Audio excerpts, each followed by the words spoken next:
mom. Wanna tap, wanna tap, wanna tap, wanna like, please stop. Stop, stop. Wanna tap, wanna tap, wanna like, please stop. Good morning and welcome to Sunup on 7. My name is Renata Samuel-Scott. And my name is Brandon Usher, and today is March 27th. Yes, it is 27th. I know how my watch will help you. 27, all on your got own, it, man. got it, You're all got on it. your own today. This It's is the 27th of March, guys. It's a beautiful Friday, a beautiful rainy Friday. Renata almost got attacked by some raindrops. hey, no, like I come out to the house and you know when you just hear it come? Like you're like, it's coming for you, it's coming. And then after that, like, it checked me to run, but I got their shoes on. I said, I can't drop, but I can't get wet. Like, But so much things, equations are happening in my mind. I'm like, how fast I have to run but out the rain to get me too much. The funny part is, I didn't think that the pigeon, they flap their feathers and they hear, and when I look right after the bus are running on my feet. But we are here, we are semi-dry, and we are excited to dive into our great show for the Fantabulous Friday. We're going to be talking about the core gender facility, what that really means for Belize, what that means for gender, and all the great stuff underneath it. But what else do we have up our sleeve, Brandon? Right, so apart from that, guys, I hear Winesmith coming in, I hear this coming in, I hear BTB to join up with them. Ooh. Guys, an event that you don't want to miss, they're coming to discuss it with you. All that and so much more, but you know how this works. How it work? Put your comments in the comments section, make it live, interactive, fun, and respectful. Of course. We have broken Stop, this stop. thing I don't sometimes. feel so too. I know, I think so. Shall we get to Wanna like, please stop. Stop, stop. I'm wanna tap, wanna tap, wanna tap, wanna like, please stop. Stop, stop. Wanna tap, wanna tap, wanna like, please stop.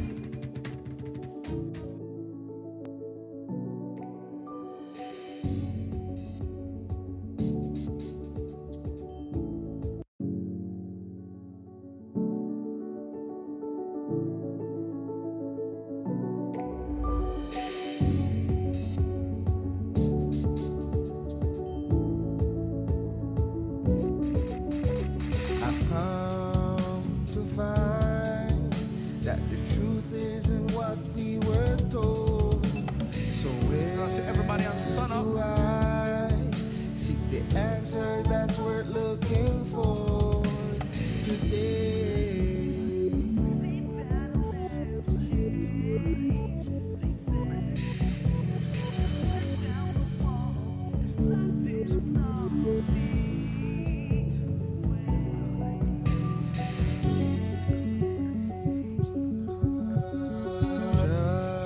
Just in time, And he's here to talk to us the about writing appears on the the show that we're on wall. right now. Tell me, this You one and of your I were the first ones to see. And we're going to be talking about the hot shush that has been The happening world over the that weekend. we see So may far. seem that will never change. They say, but if you tear down the wall that's blinding us all, you'll see the way today.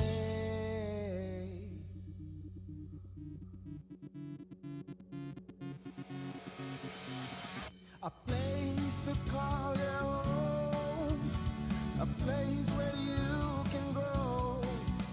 Stand by me and we'll take flight. We'll be there at morning's light. I've got you covered on all concerns we share today. We'll discover how the world turns each day when the sun comes up. Good morning, my beautiful people, and welcome to your Friday episode of Sunup on 7. Guys, it's before the weekend. Let's get right into it. First, we have the weather courtesy. I'll be reading it, but courtesy of the Belize Met Service. So, in today's situation, it is moist and unstable conditions will continue to support showery weather at times. The 24-hour forecast says that it's cloudy with a few showers and some periods of light rain, mostly over southern districts this morning, then over central and northern areas this afternoon. Isolated thunderstorms are also likely today. Tonight, a few showers and periods of light rain will affect mainly the coast.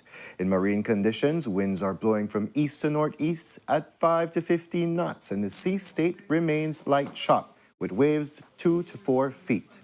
Temperatures along the coast this morning is 81 degrees Fahrenheit with a low of 74 degrees Fahrenheit. Inland, 85 with a low of 68 degrees Fahrenheit. And in the hills, a high of 72 degrees Fahrenheit and a low of 62 degrees Fahrenheit.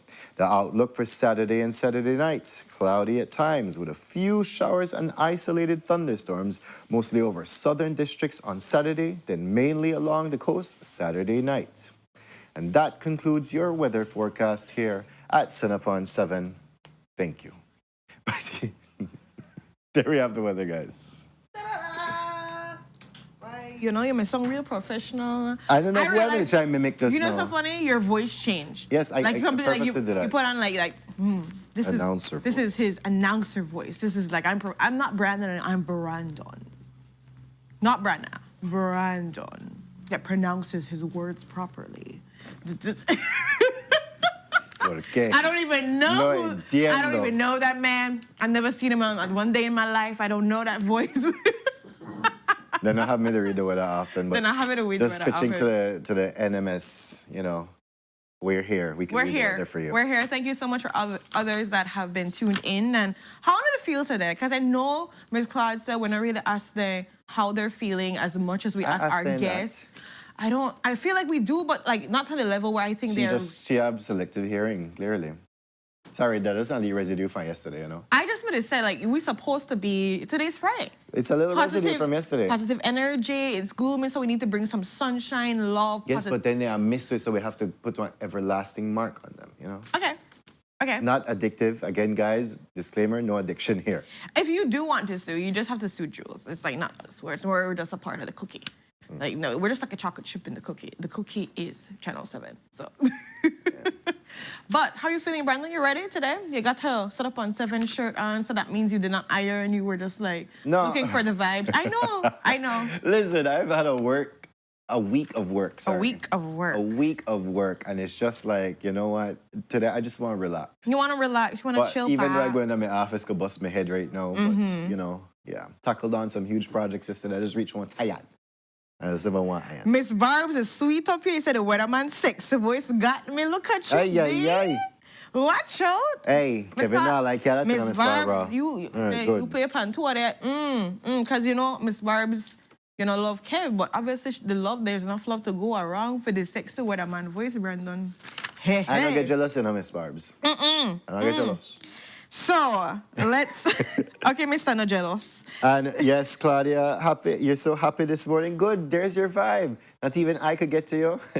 Is that a challenge? That's a... Could you not? Well, we're not going going to do that. Let's not do this. You know what? Let's sing praises. Let's do great things as how one of the UDP representatives sung the praises for one of the PUP ministers yesterday in Espanol. Not yesterday, but the wrapping up, that was Wednesday. That's Wednesday. Oh, yes, because today is Friday. Bring up the evidence of it, right? So this is Honorable Mike Guerra, who is the area representative for the Benqueviejo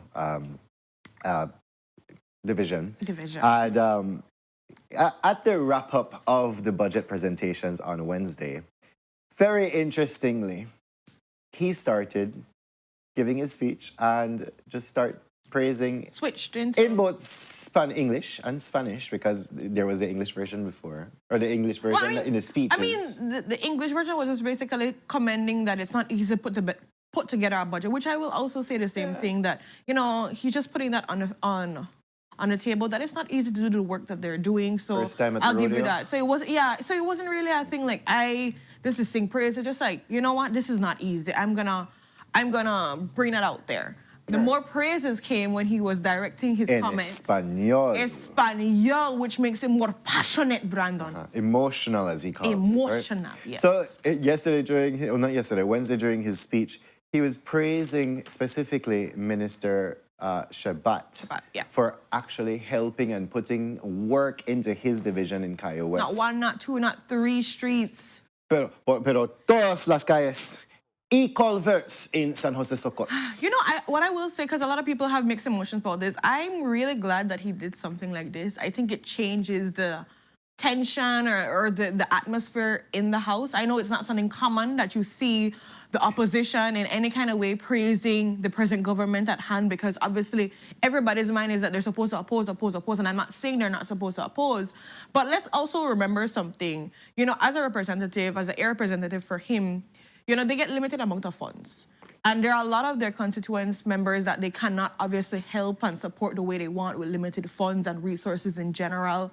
And so he was basically just praising him, or I would say thanking him, because of the fact that, you know, you don't work with me with getting these people what they need. So what's so wrong with Wally? Wally, thanks for like, why?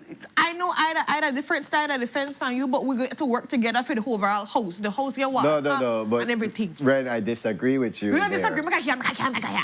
First off, what is it called? A budget what? Speech. No. Wait, debate, debate. Debate.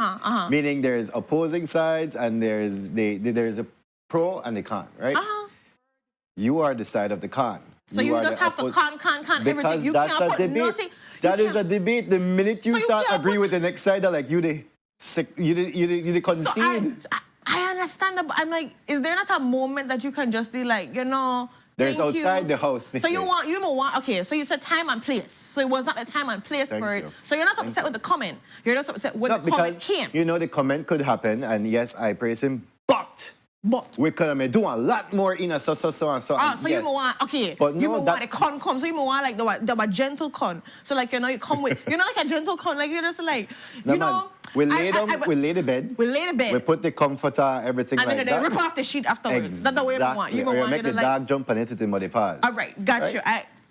I'm with you here. I'm understanding. Right. But I will just at least say I appreciated a little bit of positivity in the atmosphere, even if it was in another language, where that we can be able to at least see something of some pleasantries in the House. But I get where you're coming from too, understanding the context and the time and the place where this is a debate. You are supposed to be saying what needs to be done, etc., etc. So, you know, rip off, make the dog jump on the bed with the muddy paws. I get you. What are you saying in the comments, viewers? Let's No, check the comments. that's the why they laugh, because people they say you see Tracy face during the whole thing. So, and yes, she just like, like what? She must have been in her mind like, where you would do, pa? This is not the time and the place for that, pa. Godwin just said like, sink down in the Sink. chair. And I could call her Godwin, I got to school with her. But, You could call but He probably was just like, yes. swallow me, world. Oh. Tierra, tráigame, basically, right? Ay, ay, But ay. no, that was very interesting to see yesterday in the newscast. We know that happened Wednesday, but it was very interesting to see because he not only said it once, he said it twice, Yeah. right? Praising not only the government, but Minister Shabat twice, right? And I understand that, yes, you are grateful for the support for Benkevejo, especially San Jose Socots, which is his biggest village there. But again, time and place, right? Time and place. Sing your praises, but then come back with one lashon on it, because that's what the opposition is supposed to do. Yeah, so oppose. you're supposed to come together. It's like, you know what, you can say this is good, but you know what, this can be done better, blah, blah, blah. We could have mapped these things out better, considering the budget has this amount of money distributed for roads and for infrastructure. We can work on doing X, Y, and Z because the people of Sokots need X, Y, and Z. So I get where you come from. Like, you know, But there could have been more pizzazz. Stanley Garbutt makes a good point. I hear what Stanley say. I like what he did, but why give credit to Shabat as he is not the Minister of Works? You know what? That is a Or good infrastructure development. That is a and good housing. point. That is a good point. But maybe it's because that he was working directly with that minister. So he felt like, you know what, that was where the relationship was built. So maybe instead of doing only Minister Shabat, he could say, I would like to thank Minister Shabat and Minister Espat on, you know, the conjoint work together to help further some of the constituents of And then, of Sokots, course- etc. Like, you could have fixed it up in that way. But you know... Of course, our chat is lit right now. And It's litty, litty. Livity lit. I like it. because Let's the see, man let's read. Rasta Livity to talk about how maybe eat the orange rock tacos before it come down, right? So, we don't know what happened there, but yes, guys, praises were sung. and You they know were what? sung I'm high. looking at Claudia too. She's like, agreeing could be helpful because you could catch fly with honey better than with vinegar. No, that in a underhandedness. In the house, you have your set times for do that, right? You can't rebut. You can't respond to their rebuttal. Not like court. And you know what? Eduardo, he has a very interesting and good point too here. Eduardo, I'm going to acknowledge it. He's like praising the minister for the work done. Is like thanking the ATM machine for giving you back your money. Ooh. Ooh. That's a Nice that's comment. Very poetic out there. I though. like it. Watch out. I caught you at Eduardo meant business when he woke up this Friday. Like he's like, definitely I understand these points that are coming And we out. cannot read some of the comments, guys. Some of the We're gonna comments, behave obviously, ourselves. guys, someone out the area, you know. And like we have to filter through that. We don't want share your thoughts. It's just your thoughts. Need to be on a sundong and not on a sun up. So Which I will gladly host. oh my goodness, imagine guys, we should lobby for a sundong. What happened Through during the day, Tro? What happened through the day? What like when the At least moon there's a comes couch out. talk afterwards. I had to copyright this. Just letting you know. But yes. you copyrighted. Moving on into our second topic this morning, and well, the Prime Minister publicly puts blame on the Department of the Environment. Now, this story follows after that ship coming from Panama, the Humilde Viajero. Look at you. Come on, Duolingo. We bueno. To know. Okay. Do we know that that ship was trying to dock at the Big Creek port, and they had it out there for a while they were investigating, and they found out that there are many infractions that took place with the diesel on board and with the whole registration of the ship, the customs, all of this. There was so many infractions done. But what did Department of the Environment do, Red? They said, you know what, make we deal with this administratively. And then why invoice come out from where? From From the same. Department of Environment? Yes, And- but never gone through who it? the invoice wasn't shared with, Brandon? Customs? And custom has a good role, an important role. And For bringing duty and imports and all and anything there, right? I feel like this whole thing was a little bit messy, the way how it was presented. But what I will say, Brandon, I did not expect the Prime Minister's... I mean, I'm glad for him for his cross-checking and wanting everything to, you know, come out the way it's supposed to come out. But for him to say, like, he'll get behind and all the people that were a part of this are going to have to be dealt with accordingly kind of thing, like something along that lines he was stating. I was a little bit surprised because this is not a small matter, but this is not something necessarily under the big scope of big things that are happening in the country. So for him to be like, you know, so passionate... Akota remit. Yeah, I didn't expect that. So I'm wondering, and also for him to call out the Department of Environment the way that he did in itself. There was a lot to be questioned in what's taking place and about maybe relationships and lack thereof relationships and possible beefs and not the beef where Jews bring up here and stir up for way. I don't know. And that's the thing, right? Because we have importers of fuel in our country.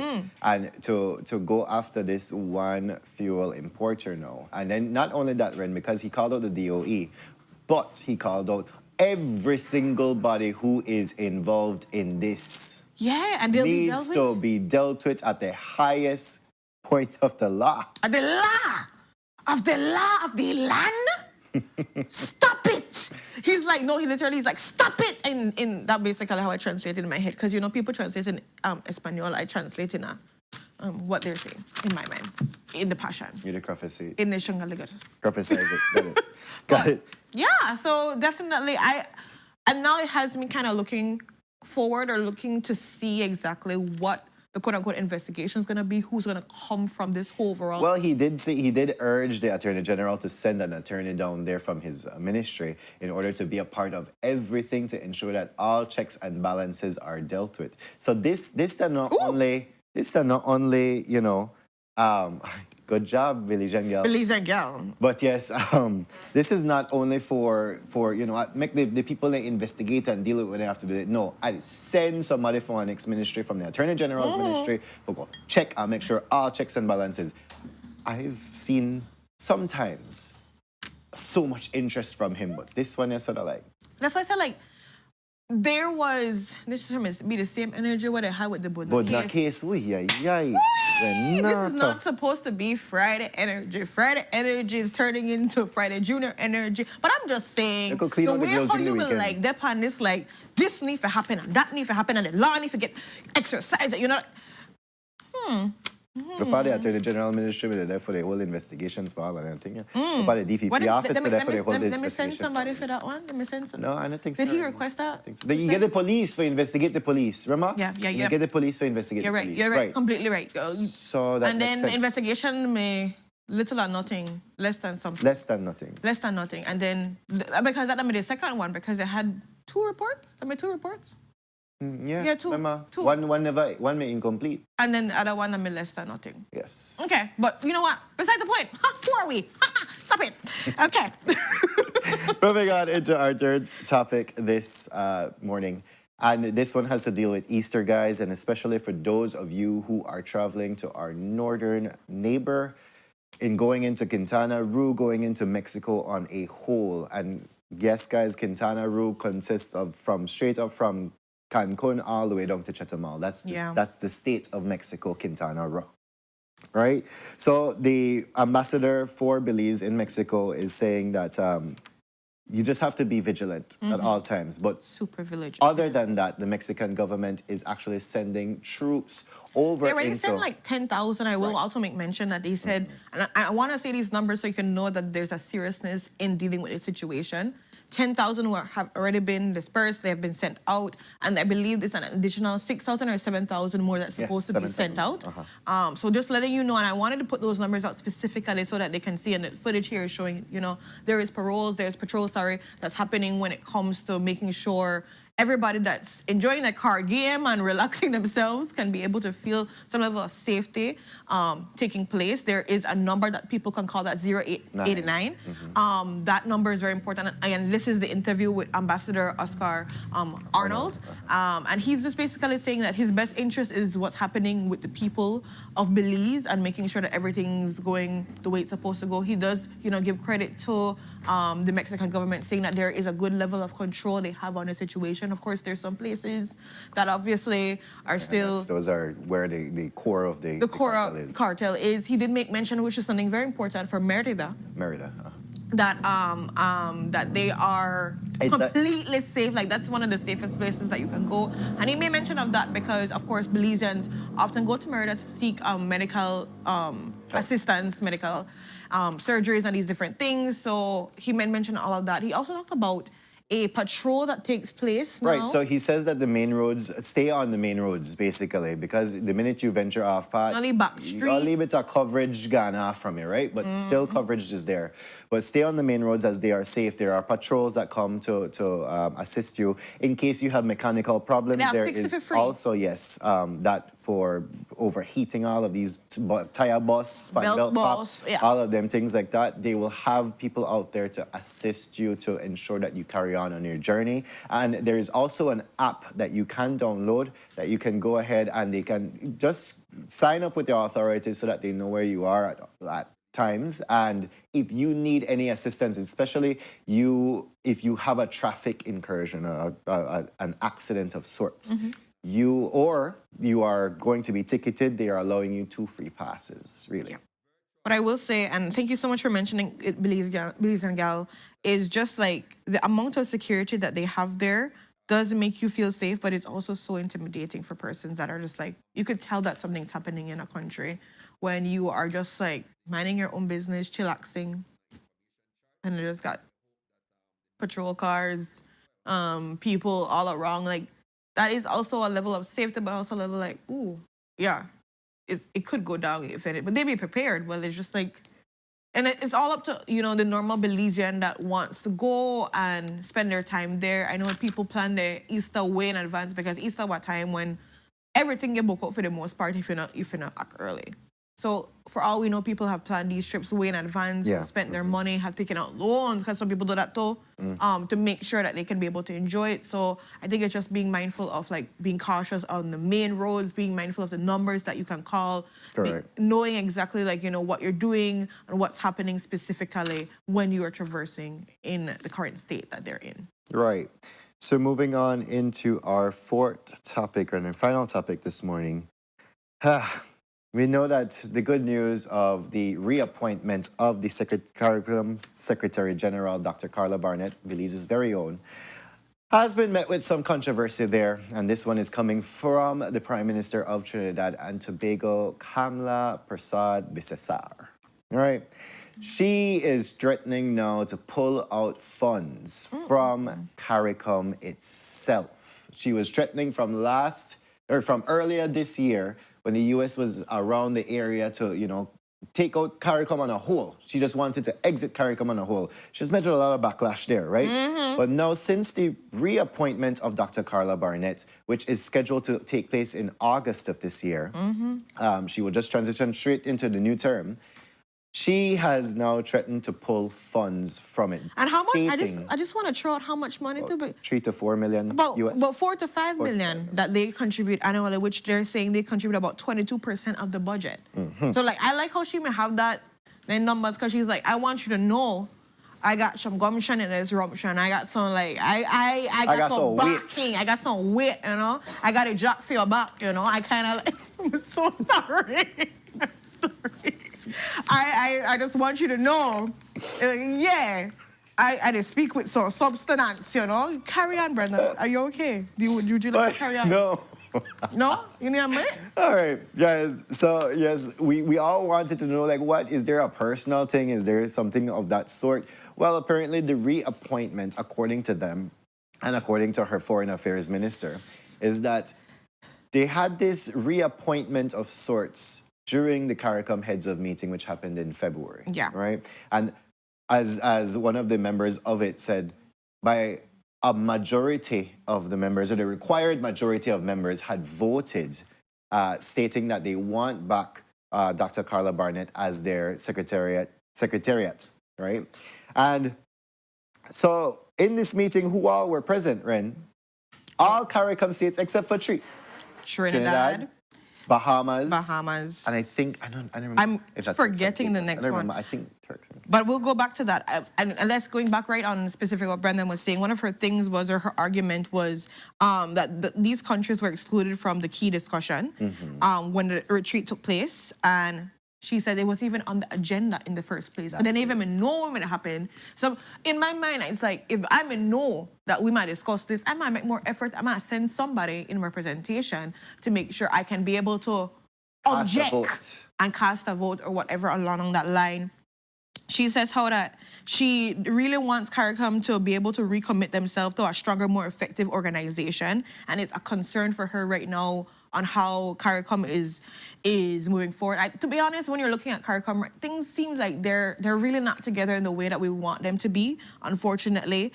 And she says how that the current term of the Secretary General was set to end August 14, and the formal communication about the reappointment had not yet been received at the time. So she's saying how, first of all, we know that a meeting want to vote on it. They never had the agenda. No, we have all this. And they never said nothing out in any kind of way, shape, or form that these conversations weren't supposed to be discussed yet because she's supposed to get reappointed, or they're supposed to be discussed. Her thing the August, how you to discuss this in February and not to make people know we're not a part of this.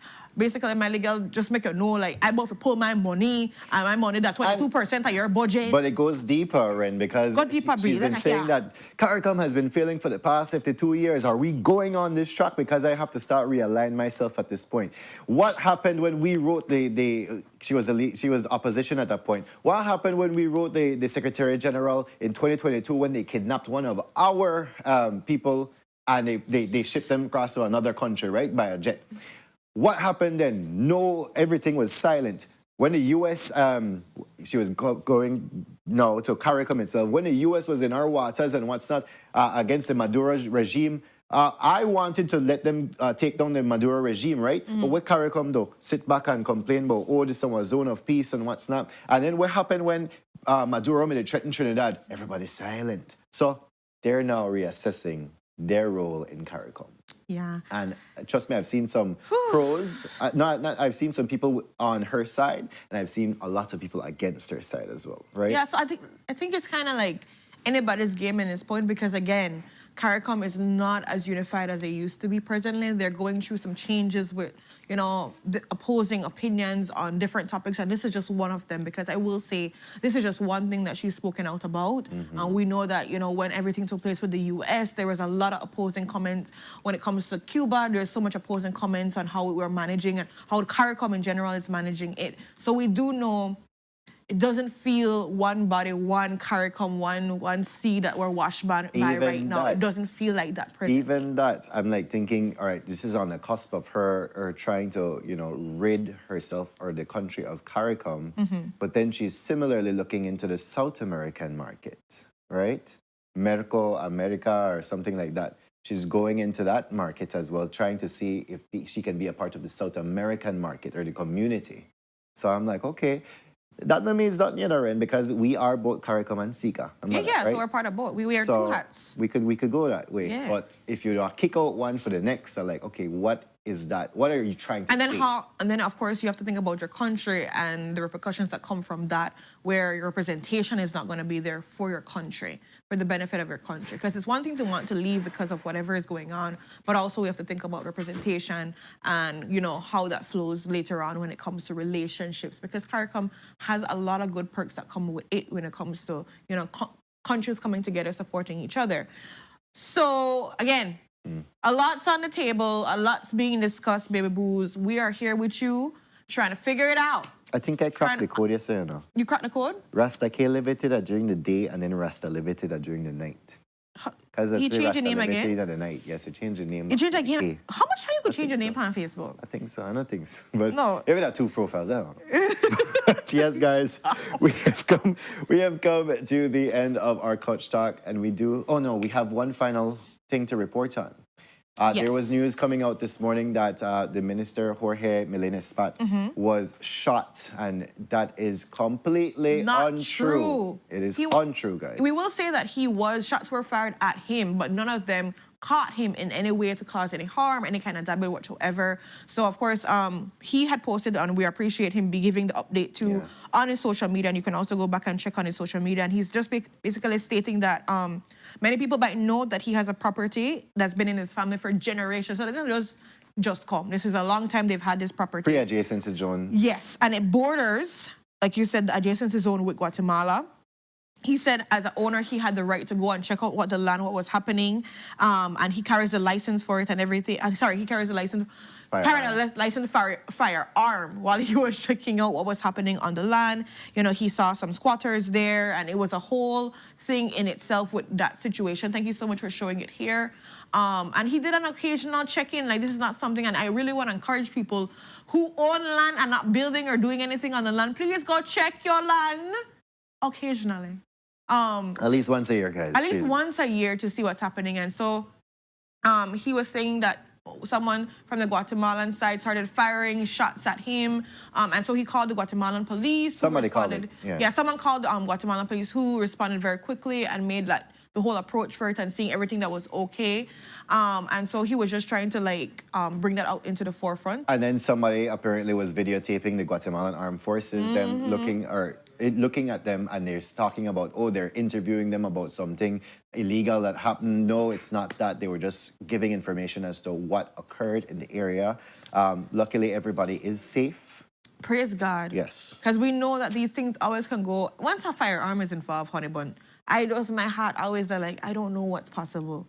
Because you never know. Bullet not got no name. Yeah, that's true. Bullet got no name, and it go out for anybody and anybody. So it's really good to know. Why you laugh? Rasta Liberty. I don't know how old the aunt. That was Friday, man. That was the last No, Friday. he's explaining his ordeal. Oh, his ordeal, right? Okay. So, yeah, yes, so guys. I just want to make it known again. He said that the video that's been circulating is misrepresenting the situation completely. And they're making it seem that things were happening that were not happening. And he denies it altogether also about the fact that, you know, he got injured or anything along with that. So, and he also gave some praises to the authorities for their professionalism and their assistance in the situation, that it could have gone a next way, but thankfully it did not. And so he emphasizes that he would not be intimidated by squatters, and he knows also his legal rights. So I think that's really important to note.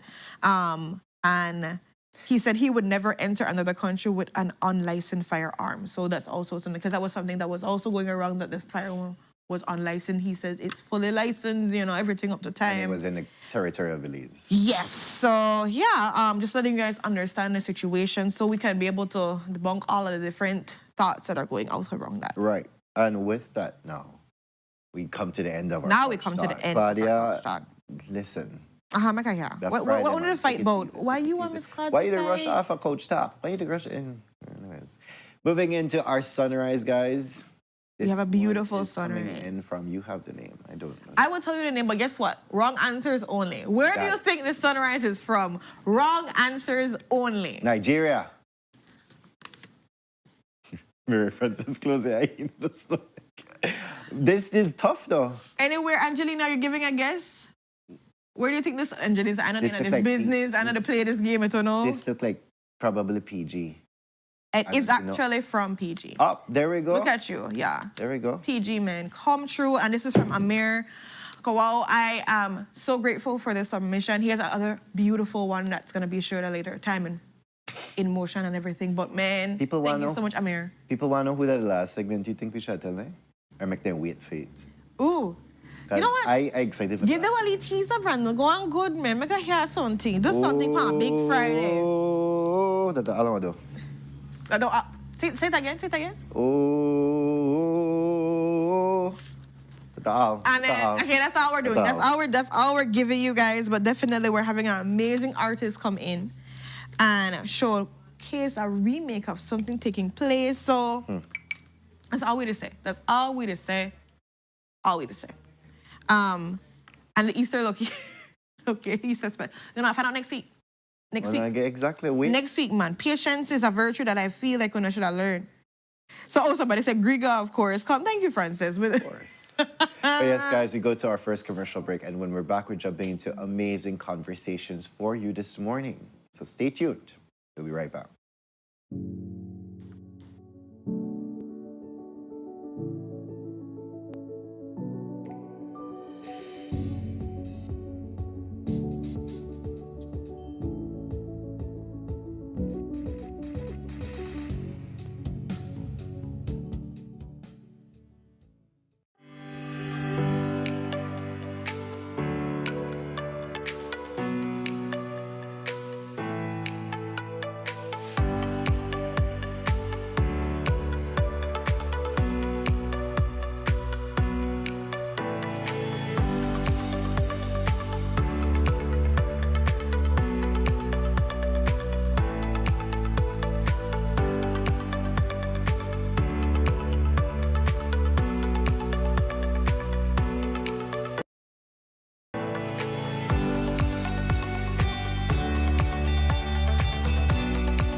Welcome to the V Department Store.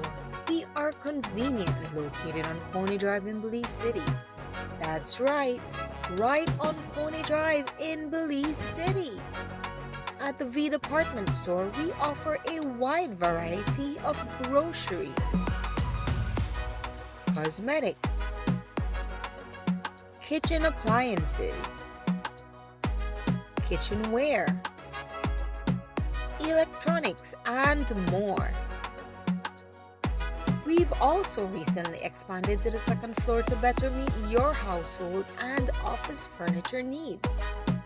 We now have a wide variety of furniture, home decor, and accessories.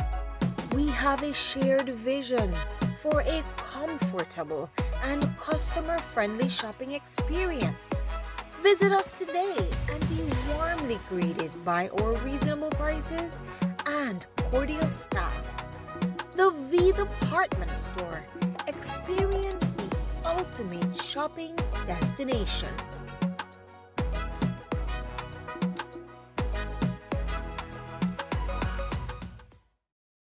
Nando's Wholesale is the distributor for the full line of Badia spices, including the original complete seasoning, the perfect combination of ingredients and spices prepared to enhance the natural flavor of your favorite foods. Also, cinnamon powder for all your desserts, fruits, and beverages, and as special dishes. All these are available in commercial sizes or restaurant packaging.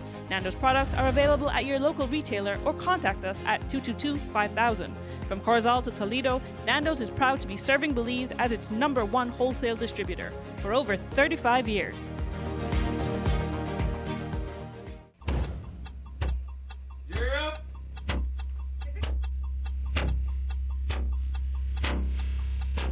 These charter means aren't from We're navigating along the coastline. This morning, the 2023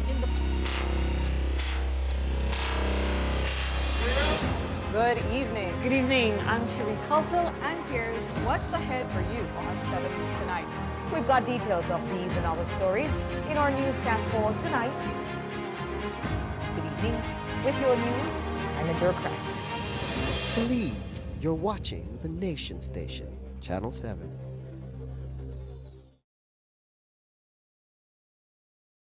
Wake up to positivity and inspiration. It's a fresh and diverse twist on your mornings. Tune in to Sunup on 7 every weekday morning at 6:30 a.m. right here on your Nation Station, Channel 7. It's the morning show you don't want to miss.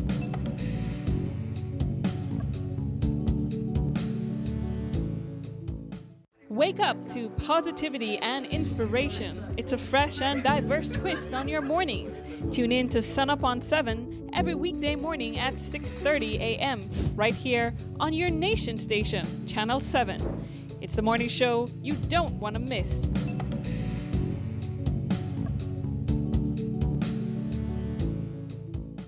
Welcome to the V Department Store. We are conveniently located on Coney Drive in Belize City. That's right on Coney Drive in Belize City. At the V Department Store, we offer a wide variety of groceries, cosmetics, kitchen appliances, kitchenware, electronics, and more. We've also recently expanded to the second floor to better meet your household and office furniture needs. We now have a wide variety of furniture, home decor, and accessories. We have a shared vision for a comfortable and customer-friendly shopping experience. Visit us today and be warmly greeted by our reasonable prices and cordial staff. The V Department Store. Experience the ultimate shopping destination.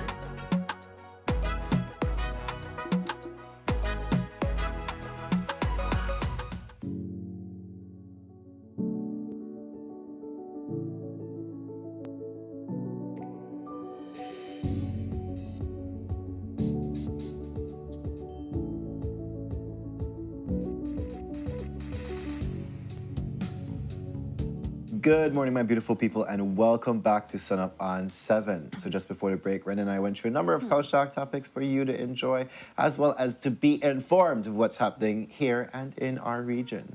But we're jumping into our first conversation this morning, and we're going to be talking about the Core Gender Small Facility. Sorry. We'll get to that right now. But on the couch with us this morning, we have Ms. Robin Burns, who's the Conservation Investment Manager at PACT. We have next to her, Kashika Broster, Gender Integration Project Coordinator of GSF Project, as well as Ms. Nayari Diaz-Perez, who is the Technical Officer of Caribbean Diversity Fund. So good morning to all of you. Morning. How are we feeling this morning? The energy levels? Good. Very good. It's Friday, like Ren said. Come man. It's Friday. Good energy. The last March Friday. Yes, Yes, it is. actually it is. Next Wow. week's gonna be Easter. Wow. Holiday.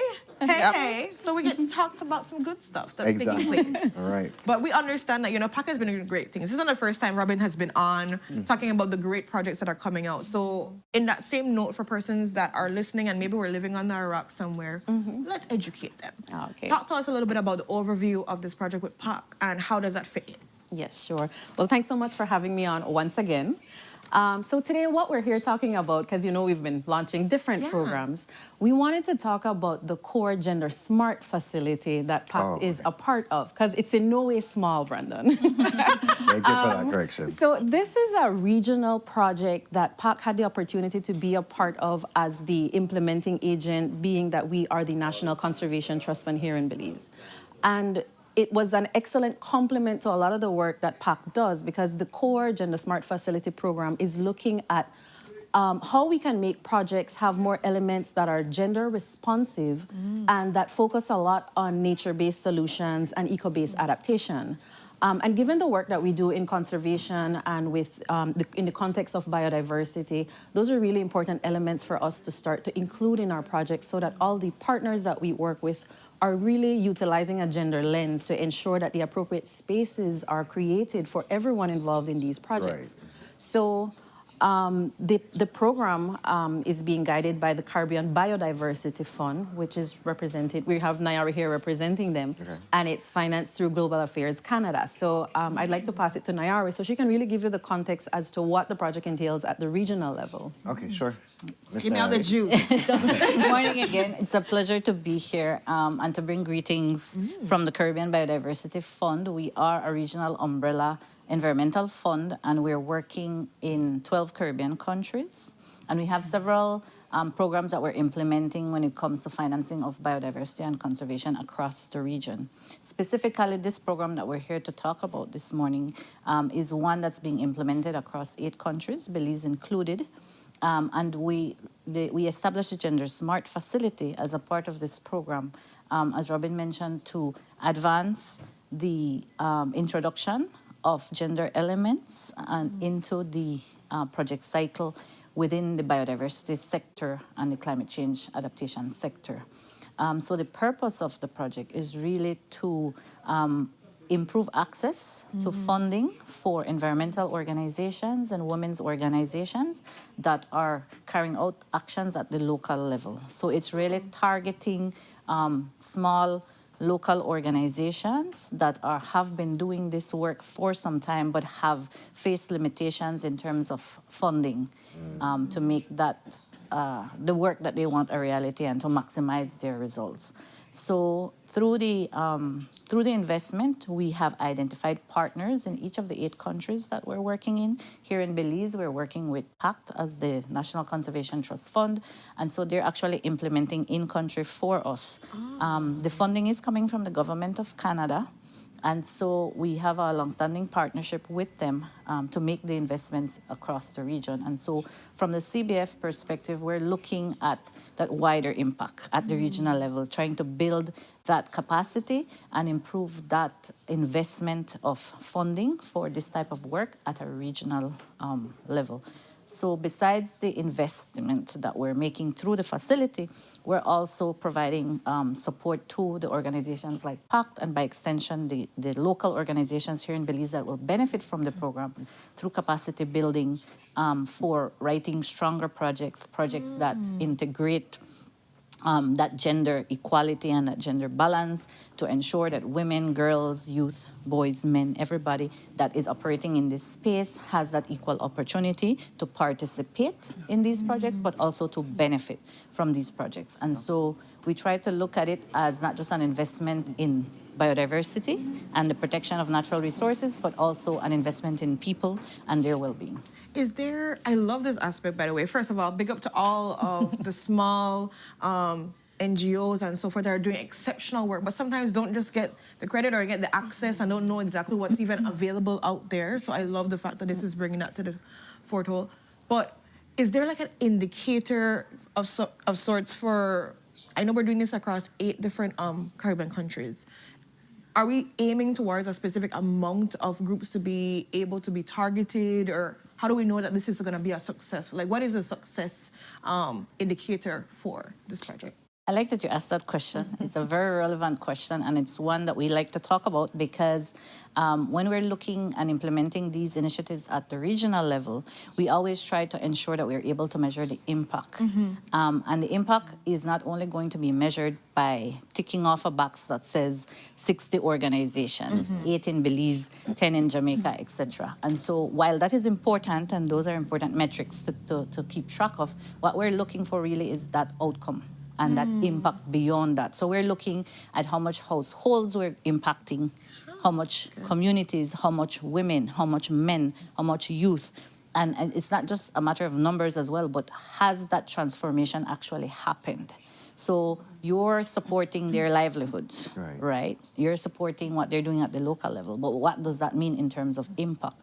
So it's not just to say you're restoring the riparian forest because they use it for local tourism activities. It is what change or what transformation is that investment going to create for those communities that are doing that. So we're looking at things as to how their quality of life has improved. So it goes beyond just how much organizations or how much people, but really has that investment been able to transform their well-being as a people and at how the it, local and level. how it is sustained going Exactly, forward. beyond that, exactly. That's also a very important element to consider. Excellent. So now, in choosing some of these organizations, these NGOs, I would think, how does that process go along, especially dealing with getting the gender-based ones? Ashika? Okay, so we had an entire process that we had to roll out. So the different organizations, they sent in their applications, their proposals, and we had a vetting process whereby we were looking for key elements within their proposals that we can work on. And after that, we carried out some strengthening exercises and workshops to really fine-tune some of their activities so that it's geared towards some of the results and outcomes we're looking for.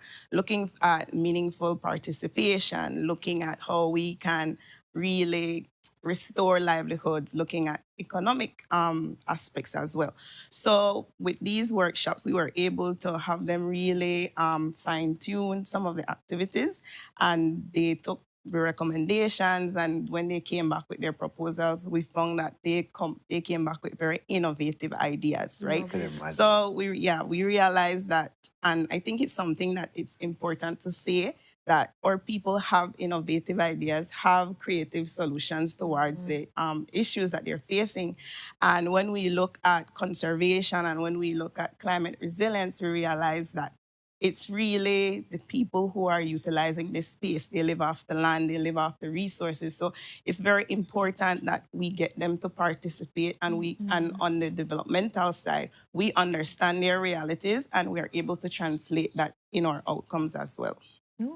And in that same note, so what are we looking at when it comes to the amount of, NGOs that are being targeted in this amount? And then, of course, what would be the next step that's coming forth from this? Okay, so initially we got 12 proposals. Nice, okay. And we had a hard time narrowing it down. Would not want to be the better. Yes. So we ended up with 5 proposals, very unique proposals. So the organizations are Home of Indigenous Arts Belize, Belize Wildlife Referral Clinic, the Women's Conservation Group, the Community Baboon Sanctuary, and we also have the Belize Women Seaweed Farmers Association as well, and Yakshe Conservation Trust.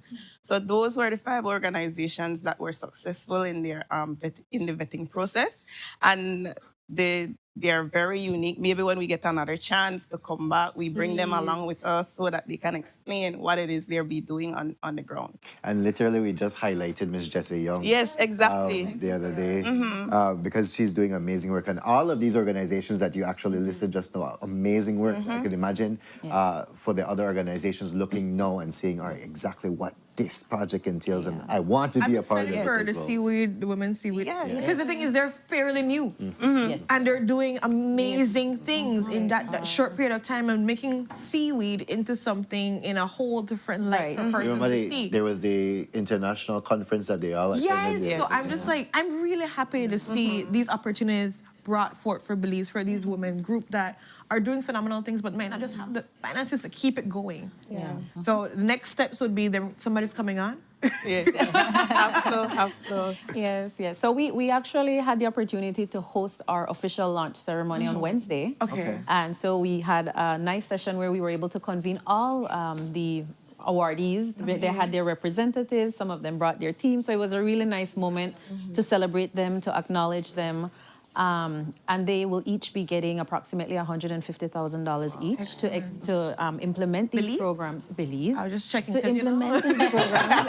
Sometimes I'm thinking US.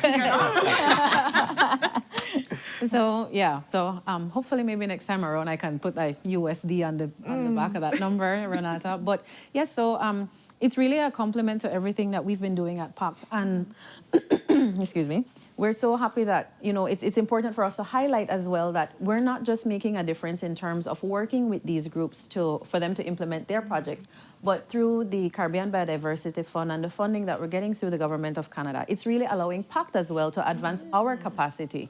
Through this particular program, we've been able to onboard Kashika as the Gender Integration Project Coordinator. And while she's very instrumental in ensuring how we go about implementing this particular project, it's actually adding on to our current capacities as an organization for us to really look at everything across the scope of work that we do to see how best we can apply this approach in all our programs. So everything from our conservation investment strategy, everything that we're doing in regards to climate financing, as well as all the other programs that we manage. So it's really giving us an opportunity to advance, ourselves as an organization to continue to do this work and support the other parties that we work with also. Excellent. And in the bigger picture, just to add there, that in the bigger picture, that's precisely what we're doing in the other 7 countries with the other organizations. So if you look at what PACT has been successfully doing here with partners and you amplify that across the other 8 territories, then you start to get an idea of what our target is at the regional level and the impact that we're trying to have. So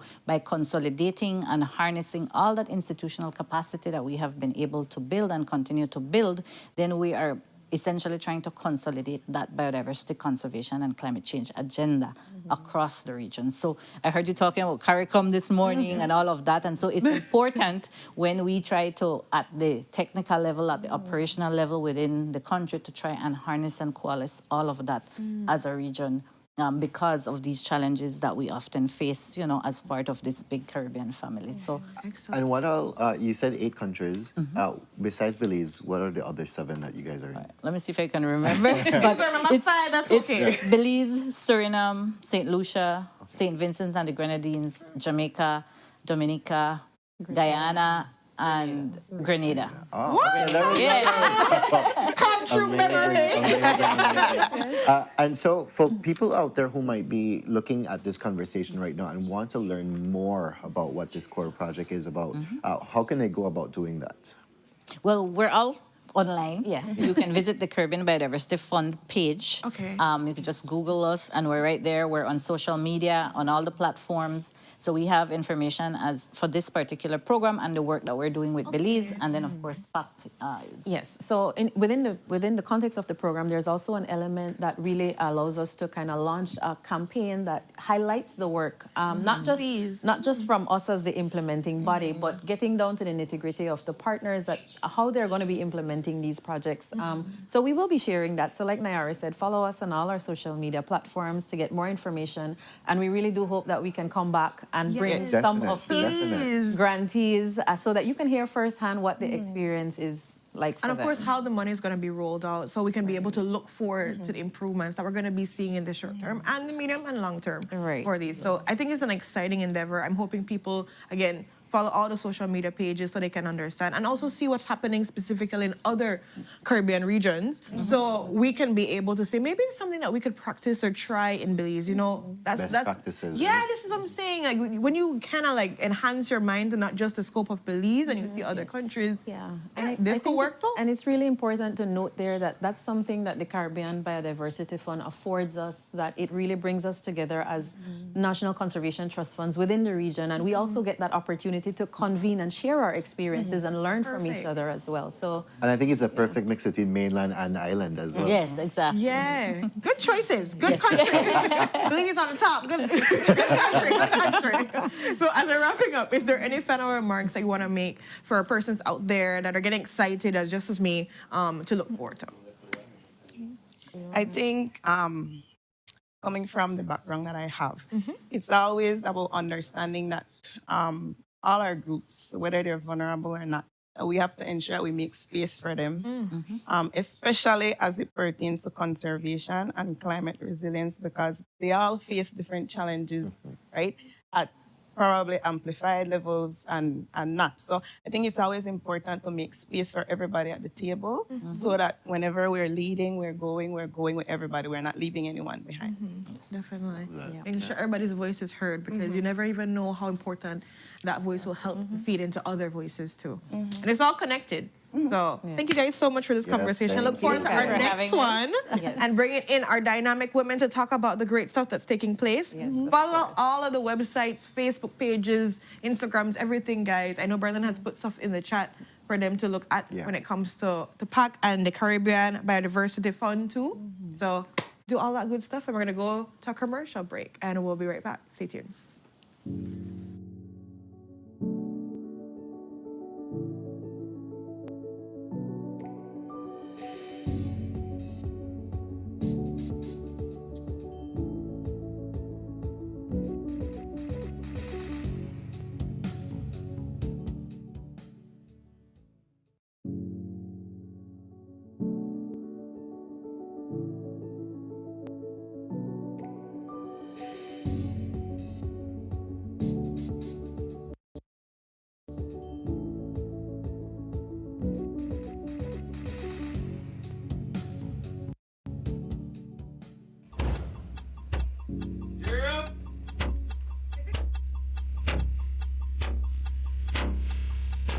These charter mints aren't from We're an navigating along the coastline. This morning, the 2023 Good evening. Good evening. I'm Cherie Halsell, And here's what's ahead for you on 7 News Tonight. We've got details of these and other stories in our newscast for tonight. Good evening. With your news, I'm Nadir Craig. Belize, you're watching the Nation Station, Channel 7.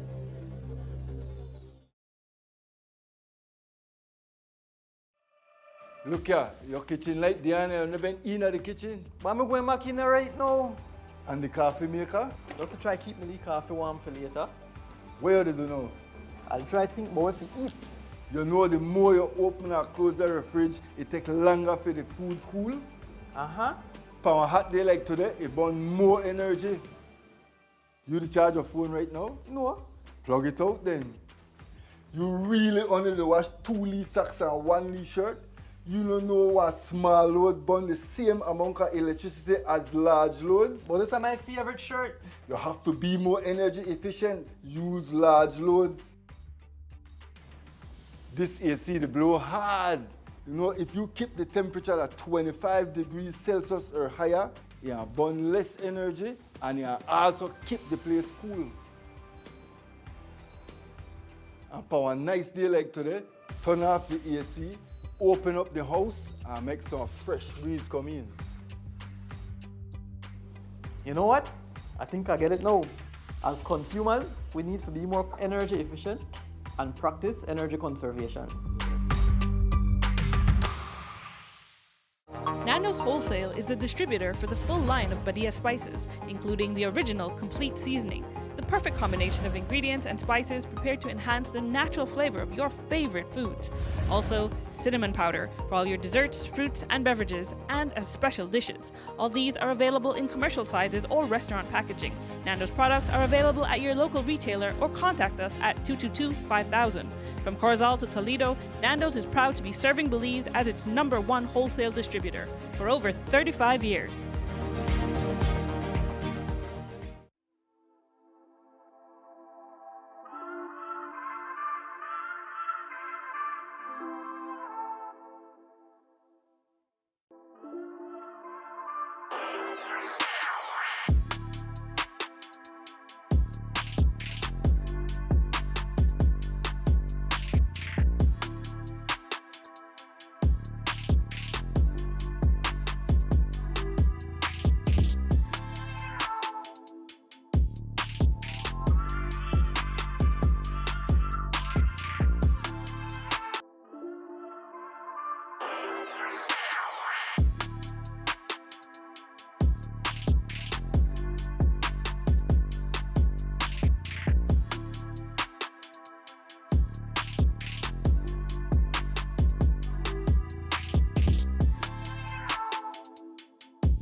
Good morning, my beautiful people, and welcome back to Sunup on 7. So just before the break, we were talking about the Core Gender Smart Facility Program happening currently, and I put those websites and the pages in the chat for you to go follow them so that you can stay tuned as to the amazing work that women in conservation are doing here in our country. But we're jumping into our second conversation this morning, and we're going to be talking about Vines in Paradise, guys, an event that you do not want to miss. And with us on the couch this morning, we have Miss Michelle Moore, who is the marketing manager at Winesmith.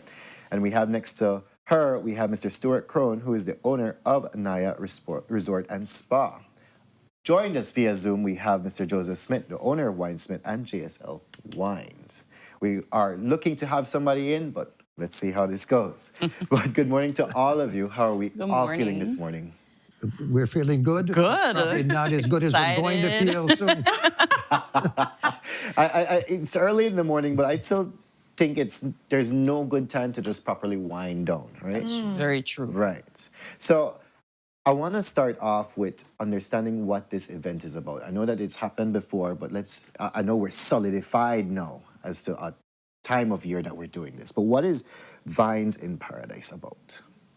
All right, so it's a celebration of community, of culture, specifically wine culture, music, and just having a really great time around these liquids in front of us that you know, I think is a little misunderstood here in Belize. Like, you know, our drinking culture is very much about the party, and this is more about the community surrounding the wines. Okay. And I know we have 3 wines here, so we're not going to be focusing too much on the wines here, but overall the event. But because we're talking about wines, what better way to have the conversation than to drink some wines? And we have 3 different wines. And I'm going to allow you, Michelle, to tell me a little bit about what we have here on the table, just so we can be able to pour and then continue the conversation. All right. So we have 3 wines, a bubbly. This is the Etrevu sparkling wine. This was made by Joseph, and it falls under Joseph's line. Okay. It is a Chardonnay-based bubbly, and it's, you know, great for a nice party. I always get... And then we also have our Black Girl Magic Riesling. There we go. Okay. Love that sound. Aye, aye, aye. We have our Black Girl Magic Riesling, which falls under the McBride Sisters collection. So the McBride Sisters are also a part of our wine festival. They will be here for the event, showcasing other wines that they have under their lines. And we also have our indigenous cellars that is owned by Mr. Raymond Smith, no relation. He is also a winemaker that will be joining us from California, showcasing his other lines of wines as well. So how much wines total we're going to be having here again? That's a good question for Joe, actually, but a lot.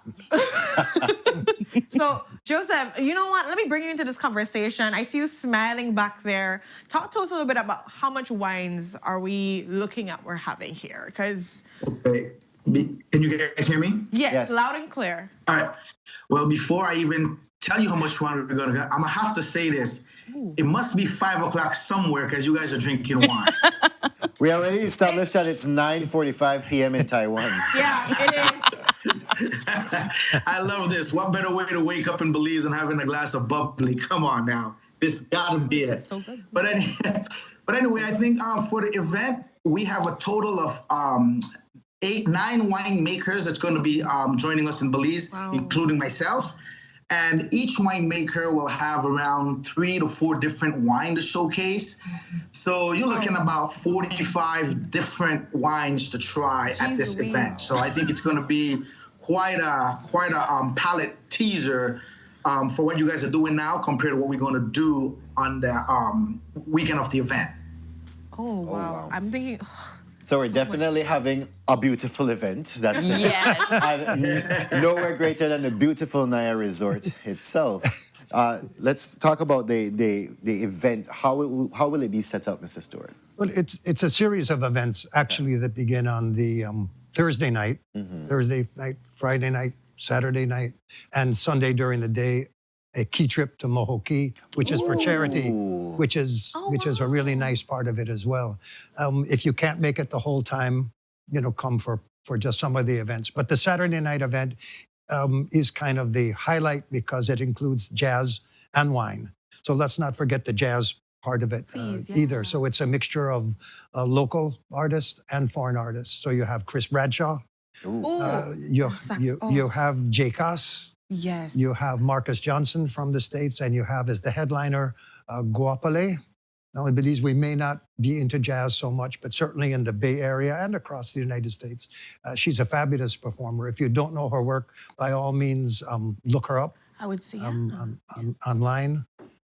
Last time we did this event in December of 24, we had Anissa Strings, and she brought the house down. She did a duet with J-Cos as the climax of the festival. And this was not rehearsed. This was an impromptu It was not rehearsed, event, and man, it was. I mean, even jazz aficionados from abroad said it was just magic. Oh, wow. So it's the kind of thing. The event itself, it's got a dual purpose. So by holding it in May, which is not a huge tourism high season, we aim to bring visitors to the country at a time when they're not normally coming. So we're trying to spur tourism in Placencia in particular, but in the country as a whole. So we're talking about bringing a new type of tourist, not necessarily new, but people who like jazz, people who like wine. It's something that's been done in the Caribbean. We're trying to build the event. Yeah. We want to build it on a solid foundation. We start slow and, work our way up. I like to build things over time, and you build events that have some meaning. But on the local side, Belize really does not have a wine culture. Yeah. And it does not really have a jazz culture, although I will give a shout out to Miss Dolores, whose show was on forever, and I hope to see her there. But so it's trying to build that locally. And so we have prices are reduced for local attendees. It's a dual price structure. And anyone who was there at the last previous events, one in Placencia, one in Cayo, it's just really a fun night. You get to sample all these wines. I don't want to encourage anyone to drink too much wine, but the wine is flowing, put it that way. It's all included in the price. Wow. Yes. Yeah. You don't have to worry about I put in a purchasing plug for my anything own else. resort where it's being held. Is the food is constant during the night, non-stop food.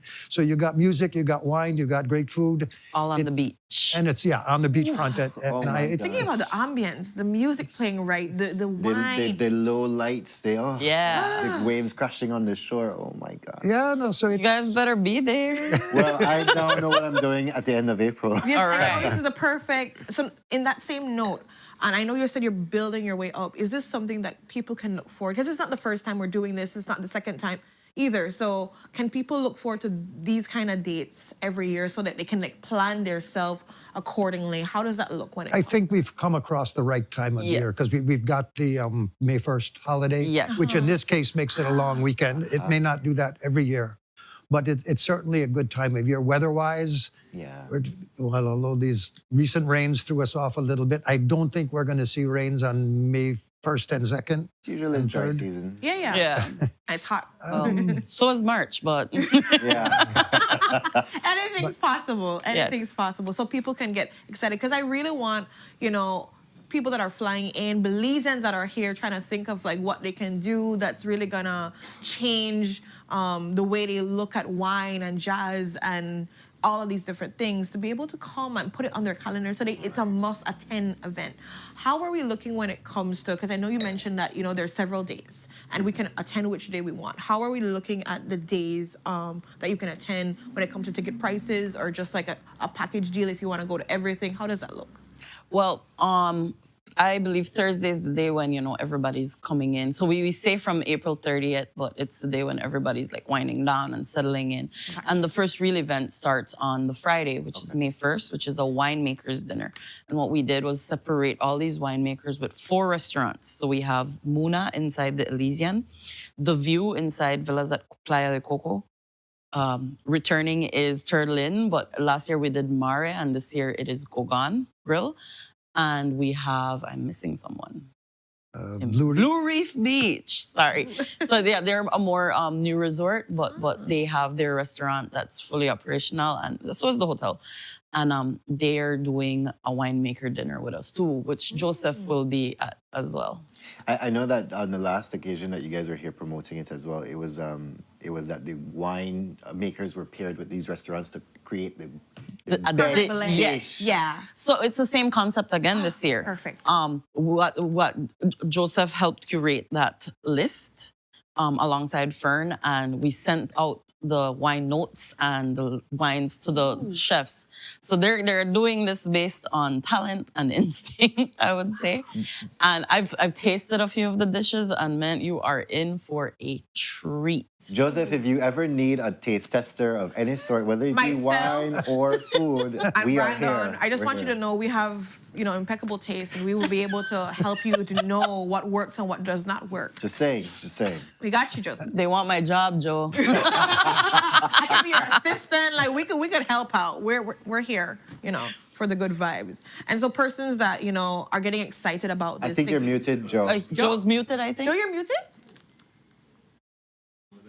We'll keep Sunup on mind whenever we need to do this again. We'll make sure we'll keep you guys in mind. All right. Thank you. If you need us to send a resume, we can. I can talk about, we can make this work. But back to what we're talking about when it comes to just allowing persons to know where to go, how to go, what's happening. So, like I was mentioning, for that dinner, tickets are available for our local Belizeans on Quick Pass. Okay. Right, it is 150 Belize dollars. You get 4 pairings and 4 courses, which again, in for a treat. And also the main event at Naya for our local Belizeans, it is 200 Belize dollars. That's a Saturday. Right. That's a Saturday. Okay. And then our Mohoki trip is 100 US across the board, but everything is included. Okay. And all of that goes to charity. Yes, and that goes to charity. That's our way of giving back. That Sunday, yeah. Sunday. If you can wake up that Sunday morning. After Saturday night on the beach. If you can wake up, you can make it to that I think people underestimate how much wine they drink that Saturday night. Eyes people. Well, with nice music, with the vibe and everything set right, I could imagine people just get carried away with everything. With every single thing. It's 100%. And as Stuart says, the wine is flowing. Yes, like it is right now. And somebody just double checking to us, Mr. Stewart, and I guess you can answer this for me. Is it going to be also at the same location every year moving forward? Because we have people that are planning, like they're saying, they're setting their calendars for next year. So would it be more or less at the same location? The restaurants might change from year to year. As for the main event at Naya, well, I'm just one part of the planning group. I'm okay with it. Put it on record that, you know what, I'm ready for whatever. So worst case scenario, we know definitely it's going to be it. But understand, this is a peninsula-wide thing, so it's meant to promote business across the peninsula. There are a number of different hotel partners that are offering discounts. Awesome. And the idea is to benefit the whole community. And even the charity event on Sunday, it's a charity specific to the Placencia. Oh, I was going to ask community. about that. So, because I know you mentioned it was for charity. So how is that looking? The proceeds, what is it looking at going? Well, that Therese Belize is a well-known charitable person, and there's a number of different causes that she connects us to. Excellent. But there's no shortage. Taking care of the elderly in the community is certainly an important part of it. Excellent. And I love that you enjoy going on a trip and still giving back at the same time. That's a perfect combo. That's an important part of Black Vine's philosophy as well. They're, they're a really cool group out of Oakland, California. And I don't know if we're going to be speaking to... I don't know, but Joseph and JSL Wines is a part of Black Vines. So Maybe Joseph, you want to comment on that and expound a little bit more on? Could you help me? I couldn't hear the question now. Oh, tell us about Black Vines. Yeah. Oh, yeah. So Black Vine is an organization here in California, in the Bay Area, Oakland, California. And Fern Stroud, which is actually the founding member of the Black Vines community. And the idea behind Black Vine is to try to bring visual and light to a misrepresentative community or misrepresentative businesses. So we are taking people like myself or people are minority in this business, in this field, and try to put a spotlight on them or give them an avenue so they can be exposed to a broader audience. So it's really based on just empowering minority in a business community. So that's what this whole concept is. And under Black Vines, I mean, I think Fern started it 15 years ago. And right now they have over 32,000 members, if I'm not mistaken, and they have about 60 different wineries that have signed up under their banner. So we have a good representation of people that look like us, because if you haven't, I mean, if you're a wine person and you've traveled outside of your norm, I think what you will see is the minority in this business is misrepresented. We don't get a lot of visual. We don't get a lot of representation. So that's the mission of us, is try to showcase that there are people of color in this business. And that's the whole concept of it, and trying to bring that community and try to make sure we actually empower that community, because we look like them, they look like us. We want to show them that, hey, we can do the same thing as well. So that's the concept of Black Vines. So when we decided to do this in Belize, because I'm from Belize myself, and I told a friend, look, I would like to bring this same concept into Belize.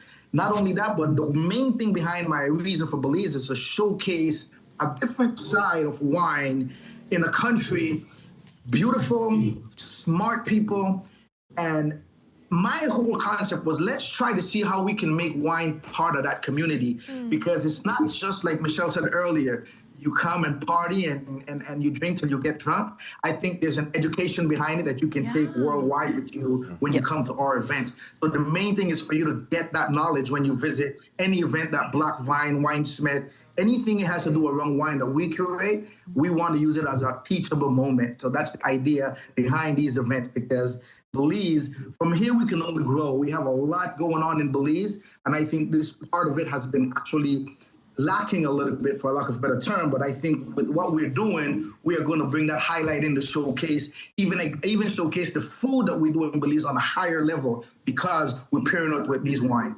So that's the concept of what we're trying to do. Wow, okay. I love that. So definitely catering an experience for every single person. Okay. Yeah. It's bigger than just wine, and it's bigger than all of these things. It's just an experience for persons to get, especially if you're trying to learn about wine and try to understand a little better. I think this is going to be the perfect event for you to go to. Yes. To just indulge in it, if you want to call it that, because we're having the pairings, we're having all of these things. And I want to ask, for persons who are not exposed to the wine culture, when these events actually occur, how will the events work out to educate people? Yeah. So it's not limited to just Vines in Paradise. That's what we're here to talk about today. So it's, I believe it starts with the wine distributors, and in our case, we're very close with our winemaker. Right. So we invite people all the time to just come try it. And I remember last year at the Black Vines event, we had people approaching the different booths that have never really tried wine before, or they're like, it's not my cup of tea, but I'm gonna try it. And nothing gave me more satisfaction than hearing them say, wow, I didn't realize I like wine. Yeah. No, and a very cool part of it is, so you've got, say, 10 or 12 winemakers there. So during the night, you go around, you visit each table where they're showing you their wines and you're drinking their wines. It's not often you actually get to talk to the person who made the wine. And so it's a very educational experience. You know, if I can speak to people of my generation, if you go back 50 years and you went into Brody's to find a bottle of wine, I mean, maybe you had a Riuniti, or wine. There was zero wine culture. And, so things have come a long way, not knocking Riuniti, by the way. Yeah. But, things are always changing in the culture. And I think even though, because wines are a high duty item, wines tend to be a little more expensive here. But you know what? If you go restaurant to restaurant in the States, even a glass of wine here in Belize costs about the same as it does in a decent restaurant in the States. So that price difference is not there anymore. So it's so definitely an educational experience, a grounding experience as well, because of the music, the vibe, and everything like that. And over the course of, Thursday, the main event, not the main event, but the opening event is officially Friday. Saturday is the main event, and then Sunday you can unwind on the beach. Yes, unwind on the beach. And that includes lunch. It includes wine. So it's all of it is good value. Excellent. To tell you the truth. Excellent. Yeah. So people can get excited. Where can somebody that's listening right now look to see all the flyers, all the information if they want to be able to get? So you can look on Naya's Facebook and Instagram, as well as Winesmith's Facebook and Instagram. Excellent. And tickets for both events are already available on QuickPass. Oh, perfect. So get your tickets, get yourself together, Yes. and get excited. As we're closing off, I'd allow maybe Joe to tell us why somebody needs to make sure that they make it out from the 30th of May, sorry, the 30th of April to the 3rd of May, like come to at least one event, why they need to make sure that they come. Well, I'll tell you, great. I'll tell you why I think it's important for someone to come to an event like this, because to actually get this experience, you would have to leave Belize. If you just want to do this on your own, you would have to leave Belize, and it'll cost you a bunch of money to do what we're doing in Belize for this event. So we're bringing everything that you would like to go do outside of Belize, and we're bringing that to Placencia, if that makes sense to you. So you will get the same experience, the food, the wine, the music, the people. So to me, I think this is something special that we're doing for Belize, and we couldn't have done it in a better place than Placencia. I think Placencia have the right vibe. And I want to say one more thing. Thanks to BTB actually seeing this vision through with us, because I think they play a major role in what we're doing. And they're on the same page as we. They understand that for Belize to progress, some of these things have to be in place, and that's what we're doing. But yes, come to Placencia, because if you don't, you're just going to hear about what we did, and you're going to be having that or see it online in your mouth that you have to wait for another year for. So if you can't make it out to that, I understand, but do your best to be there, man. It's going to be an epic experience. It's going to be amazing. Love that. I love that, guys. So you heard it here yourself. An event you do not want to miss, because you will be salivating for it until next year again. But thank you all for joining us here on the couch this morning and via Zoom, Mr. Joe. But we go to our next commercial break, and when we are back, guys, we have an artist waiting for you. Stay tuned.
Welcome to the V Department Store.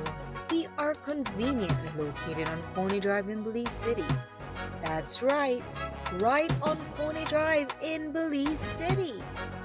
At the V Department Store, we offer a wide variety of groceries, cosmetics, kitchen appliances, kitchenware, electronics, and more. We've also recently expanded to the second floor to better meet your household and office furniture needs. We now have a wide variety of furniture, home decor, and accessories. We have a shared vision for a comfortable and customer-friendly shopping experience. Visit us today and be warmly greeted by our reasonable prices and cordial staff. The V Department Store. Experience the ultimate shopping destination.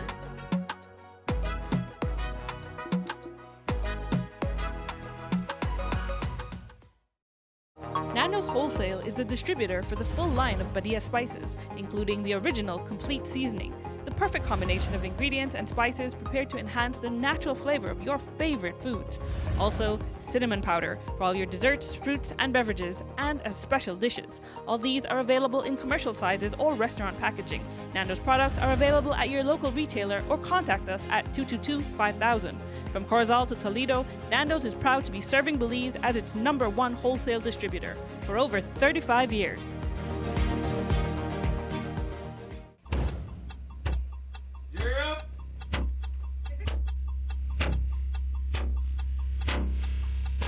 These charter means aren't We're navigating along the coastline. This morning, the 2023 Good evening. Good evening. I'm Shiri Kausal, And here's what's ahead for you on 7 News Tonight. We've got details of these and other stories in our newscast for tonight. Good evening. With your news, I'm Indra Craft. Belize, you're watching the Nation Station, Channel 7.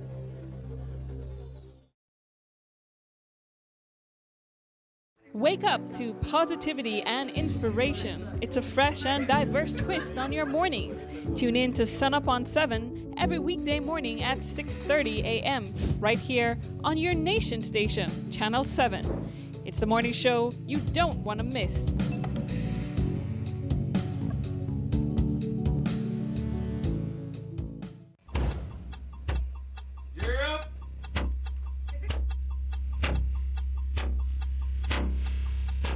These charter means aren't We're navigating along the coastline. This morning, the 2023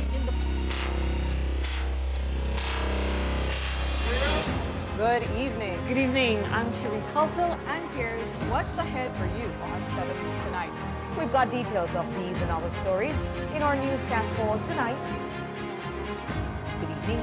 With your news, I'm Indra Craft. Belize, you're watching the Nation Station, Channel 7.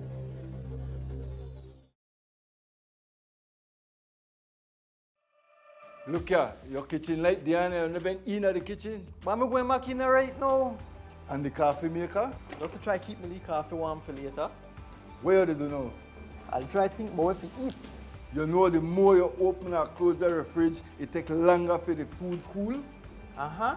For a hot day like today, it burns more energy. You charge your phone right now? No. Plug it out then. You really only wash 2 Lee socks and 1 Lee shirt? You don't know what small load burn the same amount of electricity as large loads? But this is my favorite shirt. You have to be more energy efficient. Use large loads. This AC, they blow hard. You know, if you keep the temperature at 25 degrees Celsius or higher, you burn less energy and you also keep the place cool. And for a nice day like today, turn off the AC, open up the house and make some fresh breeze come in. You know what? I think I get it now. As consumers, we need to be more energy efficient and practice energy conservation.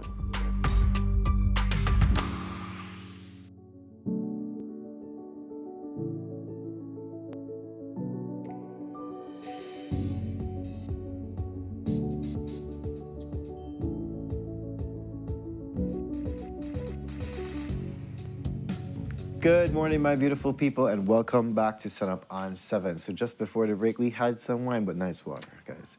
We had Winesmith coming in and the owner of Naya talking about the event happening at the end of April, April 30th to May 3rd. You do not want to miss out in Placencia, guys. Stay tuned for that. Go on their websites to find out more about this event and how you could be a part of it. But we're jumping into our final conversation for today, and it's a Friday. We have to bring in that and bring in none other than Nuwane Martinez. He's an artist here in Belize, and he is doing an amazing role in stepping into his father's shoes, as well as his manager, Miss Arlette Gomez. Good morning to both of you. Thank you How for having are you feeling us. this morning? Thank you for having us. I'm a little under the weather, but thank you so much for having us today. Come from 2 weeks of travel and with the voice never come away. Voice stood up on the plane. The voice left at immigration. I want to ask Ms. Arlette, you spoke about 2 weeks traveling now, and I know that recently you guys were in St. Vincent and the Grenadines. Tell us more about that. Well, it was an awesome experience. It wasn't my first time doing it, but it was really every time. This is the second time, and it has been another awesome experience. It's called Going Back to Your Men, because that is what St. Vincent was known as before they were invaded by the British. And so it's a week of events. Part of the group that we traveled with, it was like a humanitarian thing. We visited schools in the Garifuna communities. One area is Fancy Government School, and the other one was Greg's Government School. And we did a little bit of give back. We taught the classes. We were assigned classes. We were taught classes there, and you know, the Garifuna people spoke to them about being Garifuna and that kind of thing. That's beautiful. It was an awesome experience. Nuwane was there with the drumming and that kind of thing, teaching them drumming and that kind of. So it was really awesome. The culmination of it is where they visit the site of Joseph Chatouillet, where he was killed. And they have a whole ceremony there. The government is involved. The government said that they're going to push a little bit more about Garifuna awareness and their culture and that kind of thing in St. Vincent. And I had to boast that Belize has been doing that. Come on, people. Yes, we have. Yeah, I had to boast. We're even teaching it in our schools through the Battle of the Drums initiative and that kind of thing, you know. So, but it was an experience that was very, very awesome. And if anybody can do it, they should. I know there's another team going in August. And if people can do that, they should. It's really good. We didn't, our group didn't get to go to Balisao because the weather it's not permitting, and it's really treacherous waters, so we didn't go. Yeah. Okay. So, Nuwane, I want to bring you into this conversation. What was your experience like? Is this the first time in St. Vincent, or? Well, it was new to me. Being up in the mountains and going through roads that are one way, but they're two cars. But the people were amazing, you know. It was great experience all around. The kids were energetic as heck. But yeah, it was great to see what my people came from, you know, the kind of places they lived and all of that, you know, meeting a lot of new people from all across the world.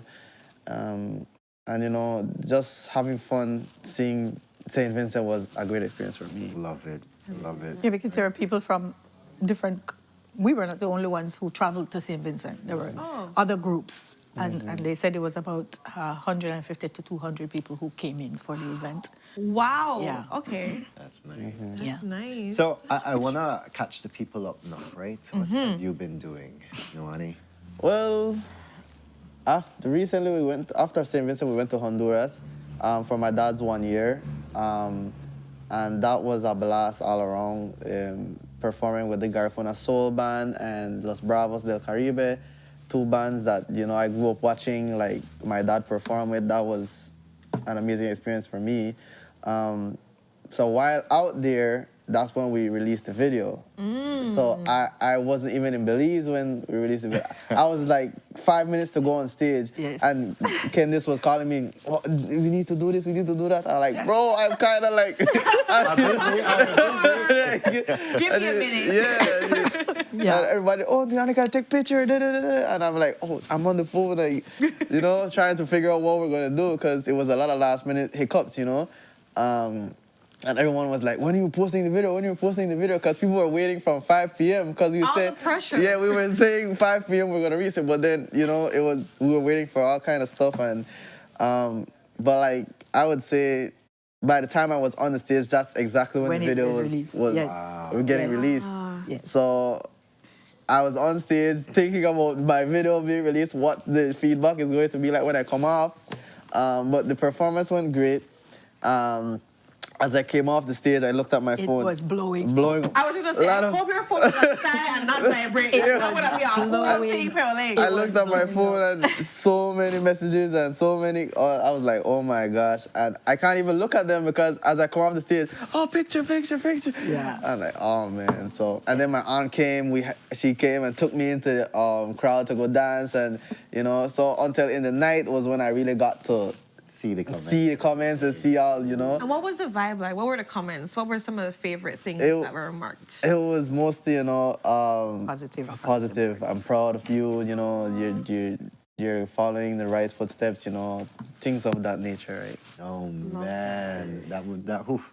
I can't even begin to picture what you were going through at that point. But now I want to get into the video itself. You did a remake of your father's amazing song, Landini. How was that experience for you? It was honestly heartwarming, to be honest. You know, I grew up singing that song. The first time I sang that song was, I don't even know. You know, it was I remember my dad teaching me the song because I didn't know how to play it on the guitar. So I was like, how do you do this and do that? Because when he comes to Belize, he always teaches me one song or teaches me a couple lyrics and stuff like that. Okay. So I said, how do you play this song on the guitar? He showed me, and when he left, I continued to practice and practice and practice. So when he came back, I was able to sing it to him, you know? Okay. So that's my memory of that song. So that I'm always going to remember that, you know, the time he taught me Landini.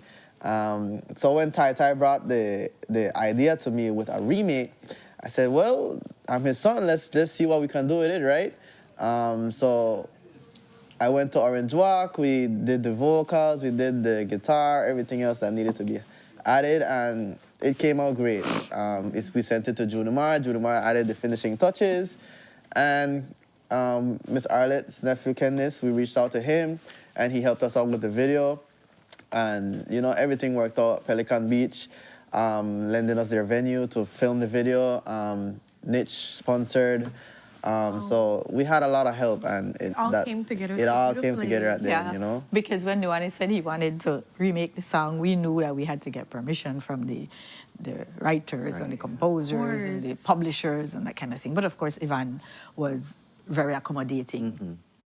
And then he said, I wanted to do this, and I was, how are we going to do this? Because we can't do it literally. We don't want to. He says, no, it's a tribute or a rebirth. So I wrote the concept. I sent it to him. He was like, okay, I like what I'm seeing here. And then I reached out to Candice, and he said, of course, I want to be involved this in this. This is a no-brainer. Yeah, of course, let's do this thing. They've been, you know, they've known Erla for like 15 years, so he wants to do this, and Candice traveled with us to Dangriga, and we did this, and like Niwani was saying, the countdown to the launch was nail-biting because we said 5 o'clock, and then it wasn't ready. And then Candice was like, no, this has to be good. So Niwani posted again, 7 o'clock. And we were pushing it, and he's going, like he said, he's going on stage, and everybody's just, you know. But when we decided to do this, we both knew it was going to be an emotional roller coaster for both of us, you know. And he's been a trooper, and like we tell him, we don't want him to be Aurelio Martinez. We want him to be Nuani Martinez, but he has to remember he's Aurelio's son also, you know. And so the video has gotten nothing but positive comments and accolades and that kind of thing. So it's good, but there's more to come. Yeah, and that was my next question. Love it. How do you see things playing out now, moving forward? We just came back. You know, we're relaxed, we're resting our voice. We need some honey line, garlic, all of that stuff. Make sure your voice checked through immigration. And I'm not even singing. I know. And I'm like, how is Ireland? She even sing. You gonna get the effects on. Yes. But what is the next steps? What are you looking forward to do? We have this year to complete. Is there something, like one thing you would say that you really wanna get done as we're closing off 2026? Not yet, but when we're closing it off. Well, I really want to jump back in the a project we started with. Well, my dad started with my auntie Tanya Stevens. So that's something I would really want to jump back in. Go to Jamaica, see Jamaica. I guess Miss Arla could tell you more about that, but that's something I really want to go back into because we started last year, but it didn't go too far. But it was a start, and we have something there to build on. Love it. Jamaica, our next experience. I know, yes. Well, the project did start with Aurelia and Tanya in 2018. They came to Belize and recorded, and they did that Feel Away concert in Dangriga and stole the show. And because Aurelia had Tanya Stevens singing in Garifuna, so, and Tanya and Aurelia were supposed to meet in Belize May of last year to complete the project, and then unfortunately, sadly, Aurelia left us. And so when Tanya came, she asked that Niwani step in to that. And so her and Niwani performed at the show that she did here in May last year, and then they went into the studio and did some stuff. But they have a lot of music. Tanya and Aurelia have a lot of music that they already put down. And now Niwani and Tanya has some, so we're going to try to see how we can. I love how all of this is just like a full circle moment, right? Just coming back. But then after that circle is complete, you take off. Right. Niwani Martinez, right? So we're here with the video of Landine, but we understand that you'll be playing a bit for us right now as well, right? So he said, "No one no high chair, nothing comfortable in our couch." At least we know we're couch comfortable. All right. So by all means, Noni. All right.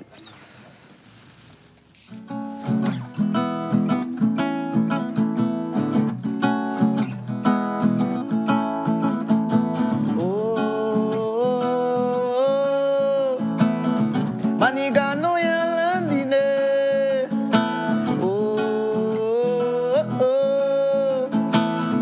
Anyagura mutu arabo.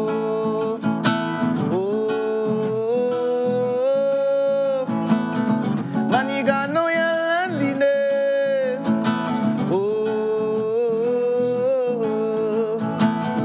Anyagura mutu arabo.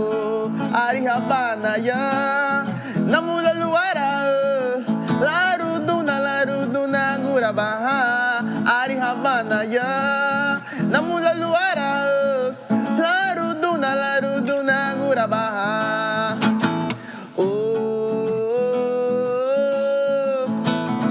Manigano ya Landine.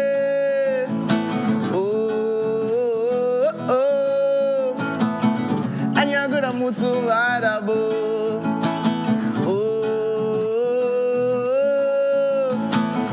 Manigano ya Landine.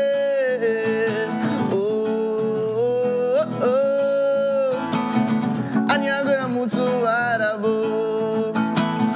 Anyagura mutu arabo. Arabo. Anyagura mutu arabo. Anyagura mutu arabo. Ay. Anyagura mutu ara. Anyagura mutu ara.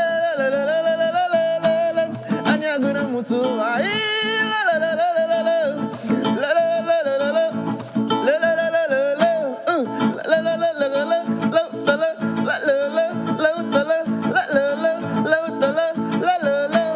Anyagura mutu ara.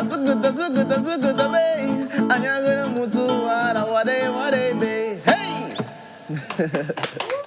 Amazing. No. Somebody said the mango no fall too far from the tree. I love it, but amazing work.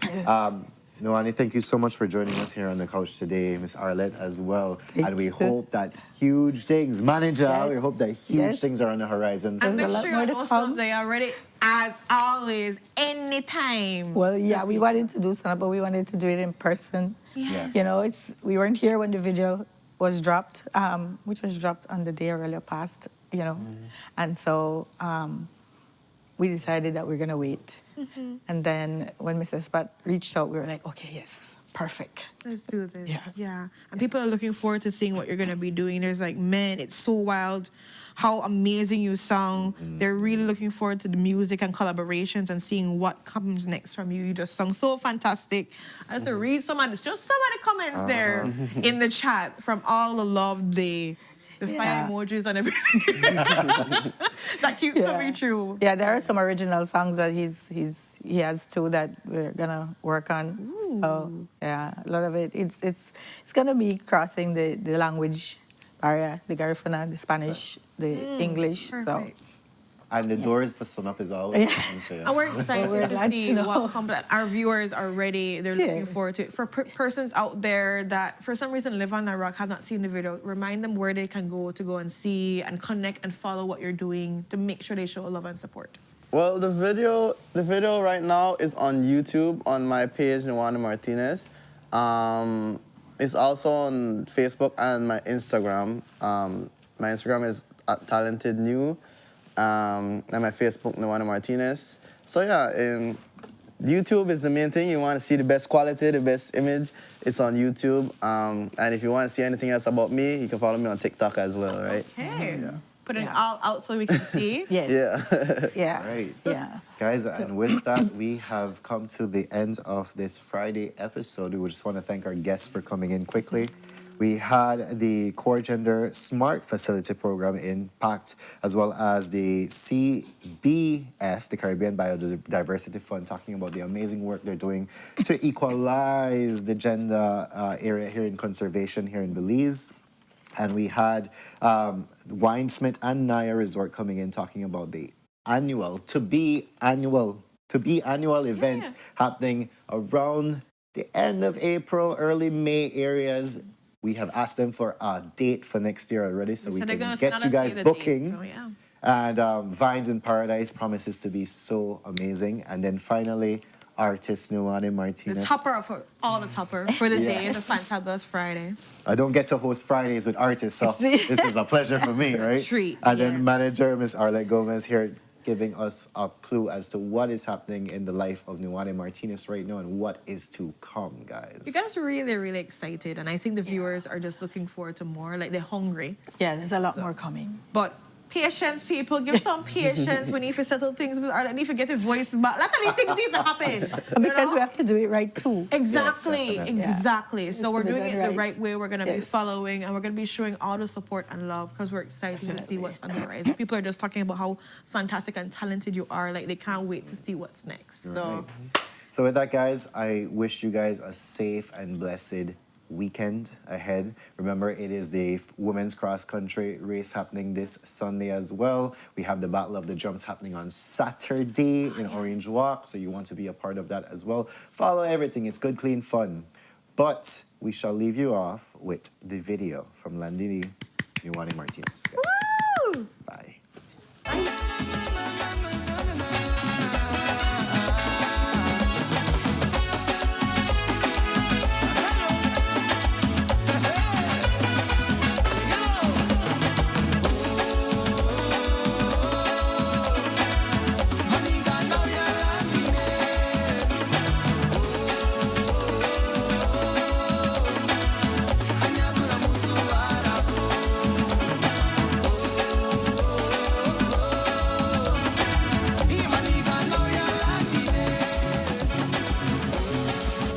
Place to call your home, a place where you can grow. Stand by me and we'll take flight. We'll be there at morning's light. I've got you covered on all concerns we share today. You will discover how the world turns each day. When the sun comes up